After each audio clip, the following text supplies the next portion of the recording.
Hey folks, we're going to be talking about sending trading cards in the mail, regardless of what card game you're into.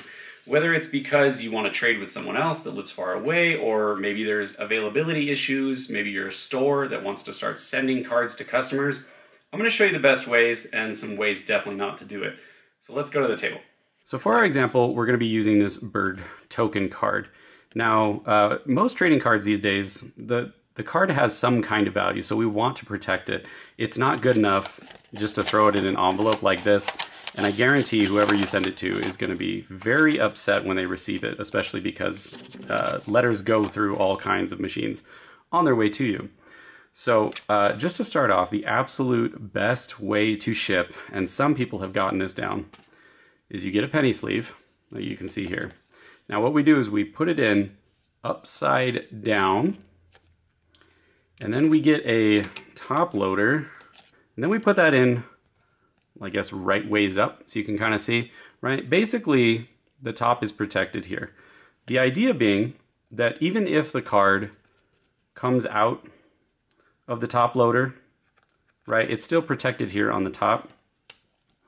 But more importantly, this is not enough. You need to further secure it. So what I recommend, a little piece of tape, you can kind of see it.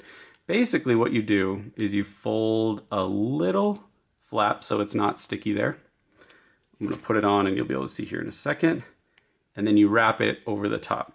So now the card is secure, and even if it comes up to the edge of the top loader and touches the tape, it's not going to be sticky on the actual card. So maybe we can see that. It's totally attached here, but then on the back, we've got this little flap, see, so that the user can easily pull at it, take it off. Don't just put a piece of tape on there without doing the little flap and just, you know, close it. People do that all the time. Like I got this one the other day with a piece of packaging tape, which is even more hard on the top. And if the card is touching it, I mean, it can potentially damage it. So just something to think about there. That is going to be the absolute best way. Now, your card's totally protected. You can just throw it in the envelope, you know, address it and call it good. I think it's better to wrap it in a piece of paper because these bumpy edges can get caught in the machine that processes letters and routes them. So wrap it in a piece of paper, it sort of smooths it out a little bit, doesn't make it as bumpy and likely to get caught and stuff. But let's talk about some other options that I have seen besides just the top loader. So we'll go ahead and take our little bird out here. Another thing that I have seen is people will put the card into just a penny sleeve, and then you can buy these things called shipping shields. They're like little rigid cardboard little pockets, and people will put a card into a penny sleeve, put them into here, close that up, put that in the letter, and send that to you. I also really like this. I've gotten a bunch of singles inside the shipping shield, and all of them have come to me undamaged. I still like the top loader better, but this is a really good, probably cheap alternative to that. The final option is you need, if you're not going to do either one of these, this is a sort of cheaper option. If you have a piece of cardboard, or they actually make these little cardboard card sleeves, but it's literally like the thickness of a cereal box if you were to cut that off and fold it in half.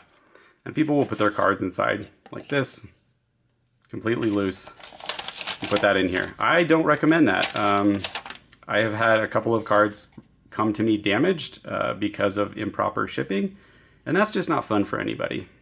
So make sure that your cards are completely secure. So we'll go back to this example. Once you have something, you know, completely secure, whether it's a top loader or a piece of cardboard, a shipping shield. I recommend, as far as envelope size, I like the normal ones, but I have seen something as small as this one. Take a top loader and then just come to me. Like you can see with the stamp, they addressed it to me, and the card was in there. That's good. Things like this, the smaller they get, I worry about the postman losing it. So I don't recommend a small little envelope like that. Again, make sure your card is secure. A normal envelope will do. Maybe wrap it in a letter or a piece of printer paper as well. But that's good enough. I used to trade online all the time when Puka Trade was a thing.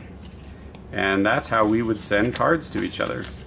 If you are going a method like this, I don't recommend sending more than a playset, which is 4 cards in an envelope. If you're going to send more than 4 cards in the envelope, you are definitely risking the USPS shipping machines catching your cards because of how bulky it is, and getting it rejected and lost in the mail or destroyed, worst case. So those are some very basic materials for securing your cards and shipping it properly.